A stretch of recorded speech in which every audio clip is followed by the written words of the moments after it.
ఇది చదరంగం కాదు రణరంగమే అంటూ బిగ్ బాస్ సీజన్ 9 కి హైప్ ఇచ్చిన Nagarjuna Bigg Boss grand finale episode ప్రోమోతో వచ్చేసారు. నేడు ఆదివారం రాత్రి 7 గంటల నుండి జియో హాట్‌స్టార్ స్టార్మా ఛానల్లో బిగ్ బాస్ సీజన్ 9 ఆట మొదలు కాబోతుంది. ఈ ఎపిసోడ్ కి సంబంధించి 2 నిమిషాలన్నర వీడియోతో ఉన్న ప్రోమోని రిలీజ్ చేశారు. ఊహకి అందని మార్పులు, ఊహించని మలుపులు, డబల్ హౌస్ డబల్ జోస్ తో మీ ముందుకి వచ్చేసింది బిగ్ బాస్ సీజన్ 9. ఈ ప్రోమో హైలైట్స్ చూస్తే నాగార్జున అయితే ఇప్పట్లాగే ఆ బ్లాక్ సూట్ లో స్టైలిష్ గా కనిపించారు. మొదటిగా అగ్ని పరీక్ష సెలెక్ట్ అయిన టాప్ 13 కంటెస్టెంట్స్ తో మాట్లాడారు హోస్ట్ నాగార్జున. ఆ తర్వాత కామ్నెస్ పర్ఫార్మెన్స్ చూపించారు. ఆ తర్వాత సెలబ్రిటీని రివీల్ చేశారు. పెద్ద పొట్టేసుకుని నడుచుకుంటూ వస్తుంది ఎవరో కాదు ఎమాన్యుల్. షో పక్క ఆశయం మరో పక్క.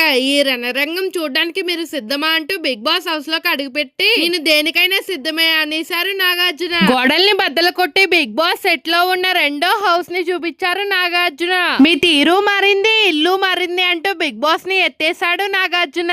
అయితే నాటక క్రియలో భాగంగా ఒక కంటెస్టెంట్ తనతో పాటు తెచ్చుకున్న వస్తువుని ఇంట్లోకి తీసుకువెళ్తానంటే నో చెప్పాడు బిగ్ బాస్. కంటెస్టెంట్ అది లేకపోతే నేను హౌస్ లోకి వెళ్ళను అని అనడంతో వెనక్కి పంపించేశారు బిగ్ బాస్. ఆ తర్వాత హౌస్ లోకి వెళ్ళబోయే కంటెస్టెంట్స్ ఎవరనేది ఒక్కొక్కరిని రివీల్ చేస్తూ హింట్లు ఇచ్చారు. అలా హౌస్ లో పెట్టబోయే కంటెస్టెంట్స్ ఎవరో చూసేయండి. 9 మంది celebrity contestants list: Tanuja, Asha Shaini, Sanjana Galrani, Chowdary, Shreshta Varma, Bharani Shankar, Emmanuel, Ramu Rathod, Suman Shetty. Agni Pariksha ద్వారా సెలెక్ట్ అయిన సామాన్యులు top 5 commoners list: mask man Harish, Sreeja Dammu, Maryada Mani, Jawan Pawan Kalyan, Priya Shetty.